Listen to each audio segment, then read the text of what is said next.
Novels as a literary form have existed since the ancient Greeks, but the medium as we know it today is a much more recent development. In European literature, they share roots with another form, the Romance, which is not, but more like. Sir Walter Scott described romances as a fictitious narrative in prose or verse, the interest of which turns upon marvelous and uncommon incidents.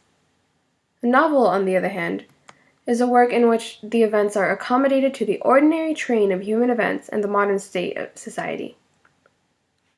In this time period, it became popular for novels to represent common events and situations of everyday life, like we see with Jane Austen, as opposed to the fantastical of before. Most languages do not differentiate between the two forms, novels and romances. The French and Germans call novels romans, and the Italians say romanzi. But in English, the only difference with any significance is the element of realism. So now we speak of a specific genre of novels, or romances, the Gothic, which are as far removed to realism as you can really get. And no, it's not, nor even, but more like originating in the late 18th century. Here the narratives are very fantastical, and though we use the terms Gothic and Gothic novels, Gothic romance interchangeably, Sir Walter would probably call them romances. These works are so called for the inspiration they drew from late medieval architecture. They combine elements of horror and the supernatural, as well as adventure and mystery and, well, actually romantic romance. While trying to incorporate elements of everyday life, like critics and readers demanded, the setting and circumstances of fantasticality include: our settings are mysterious castles, monasteries, or abbeys, which are typically old and abandoned, full of dust, hidden passages, dungeons, which will have someone getting locked into at some point in the novel. There will be heard cries and screams in the night with random skeletons or ghosts, which will turn out to be either real or perceived by the subconscious of a character. There are a myriad of ancient prophecies or curses, magical talismans, heroines getting abducted by villainous male characters, encounters with burglars and ruffians while I'm traveling on the road, smugglers, pirates. The list goes on and on. And our heroines are typically fainting virginal maidens. They're the types that take care of injured birds and play a bunch of instruments like the lute. They learn to draw, and they're very accomplished. They're the epitome of innocence and virtue, and they will turn out to be the long-lost daughter of an aristocrat or something otherwise improbable, like an heiress of a vast fortune, of a castle. Needless to say, these books were over the top. Anne Radcliffe was a prominent Gothic novelist of the time, and her work, The Mysteries of Udolpho, is an archetype for the entire genre. Our protagonist, Emily St. Aubert, is tragically orphaned, made to live in her malicious step-uncle's dusty Italian castle Udolpho, wherein she encounters hidden passages, spooky music, dead bodies, more spooky music. And there's this huge thing about her finding a mysterious black veil in a hidden locked room in the castle, whereupon she sees it and she faints and doesn't say what it is. Then more stuff happens. Her uncle tries to sell her to a count, and when she says no, the count attempts to abduct her multiple times because he wants to marry her, because she is an heiress. And eventually she encounters smugglers and pirates, because, of course. And turns out that under the black veil was a wax sculpture of a corpse, so not even a real corpse. This book is ridiculous. Now, some intertextuality. As Jane Austen published a book entitled Northanger Abbey, which is a parody of Gothic romances, and it emphasizes Radcliffe's Mysteries of Udolpho, as it was Jane Austen's favorite book. The protagonist, Catherine Morland, is an avid reader of horrid novels, and is thus beyond happy to be invited to her friend's large medieval home of Northanger Abbey. She goes looking for secret passages and hidey holes by candlelight, a la Udolpho, but finds nothing but empty chests and ancient laundry lists. Her imagination is so entangled in her Gothic romances, in fact, that she conceives the notion that her host, the owner of the abbey, somehow managed to secretly murder his late wife and blame it on an illness, unbeknownst to his children. She has no proof of this other than vague feelings of evilness from the man, and from the general scariness of Northanger Abbey. Now here's a clip to emulate the mood.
Boy, whatever are these old things?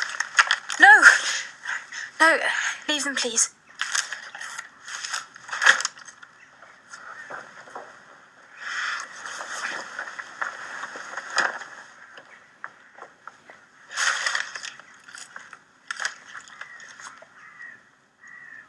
Shirts, stockings, cravats. Laundry lists.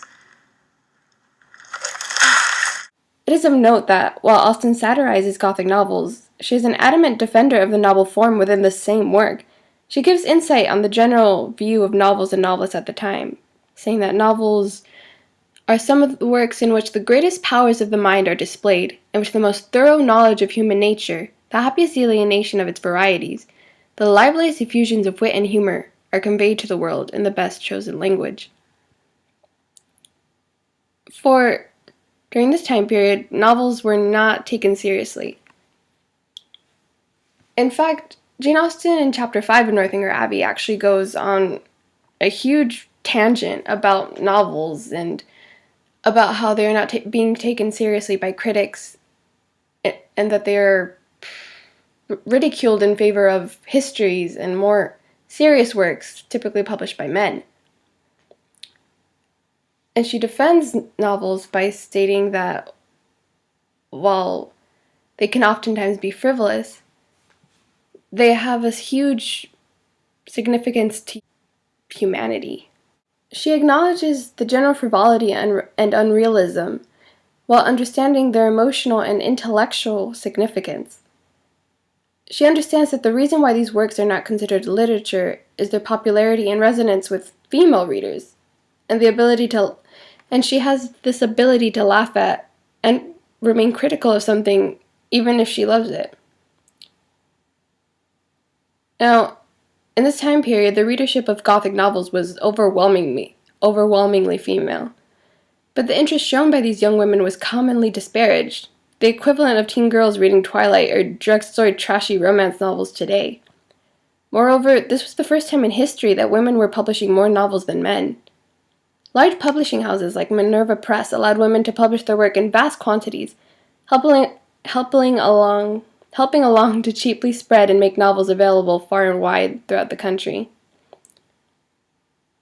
Still, the novel form was widely condemned for its subject matter and lack of a clear moral standing. They were not considered, in a word, serious. The significance of narratives in the human experience were negligent, apparently, and yet it is noteworthy that the English novel began to claim its place as the literary form primarily with the very male Sir Walter Scott's Waverley in 1814, and the emergence of more men writing in the genre. It is only then that novels, and Gothic works in particular, such as Dracula, Phantom of the Opera, and even Frankenstein, can be elevated to their proper positions as literary masterpieces. And it is perceivable even today that media by and for women is often ridiculed and patronized. While a dollop of due criticism is always healthy, there is a general lack of recognition of any merit of these works. And it is not just men who are guilty of this. We disparage popular works because it is widely expected to do so. There is a sad lack of women supporting other women, being it in their interests or in their work. And, as Jane Austen so put it in Northanger Abbey, let us not desert one another. We are in an injured body. When Teen Vogue publishes a thought-provoking article on news and politics, it is met with incredibility and even dismissal. It is an apparent stretch for a magazine aimed for young women to discuss something other than makeup and flirting tips, despite the fact that women's magazines have been doing so since their inception. Whatever its faults, The Fault in Our Stars is still a well-thought-out work on hope, death, human frailty, and a variety of other subjects. It deals beautifully with love and loss, and its primary failing is its popularity with teenage girls. There is merit in exposing oneself to such a work, to new philosophies and stories that resonate with something deep within us as human beings. Girls, or anyone really, should not be ridiculed for enjoying them. While the focus has been put on Gothic romances and the lack of seriousness that surrounds them in this presentation, this phenomenon of female-dominated interests not being of importance to society has occurred an unfortunate amount within history. The most prominent and probably most surprising is computer programming. It is at the opposite end of the spectrum from literature, however it is not unaffected from the prejudices against women. When we think of the computer programmer, the immediate image that comes to mind is a guy such as this, wearing the signature hoodie and hunched over his computer, tapping away at the keyboard silently. The usual character trait we tag onto this profession is antisocial. Now, what if I told you that the first computer programmer, the one to create the first ever algorithm, was a woman named Ada Lovelace, who ironically was the daughter of Lord Byron, the leader of the Romantic movement, and was raised by her mother to value mathematics in rebellion of Byron's interest in literature. Also because he slept with other women, but that's not the point. So, how did we get a noble woman from the Romantic era to the computer programmer today? In the late 1960s, computer programming was stereotypically an environment full of females. Women were claimed to be naturals at computer programming. The career was so popular that it was advertised by Cosmopolitan magazine at the time. Computer programming was seen as the ideal field for women, even more so than teaching. The presence of women within the workforce did not, however, mean that they were treated as intellectuals or regarded as highly as programmers today. Instead, their work was described as a low-skill clerical function akin to filing, typing, or telephone switching by hiring managers, according to an article by Brenda D. Frank from Stanford University. Intelligence was not believed to be needed in order to program. It was regarded as the same tedious work that other jobs full of women were.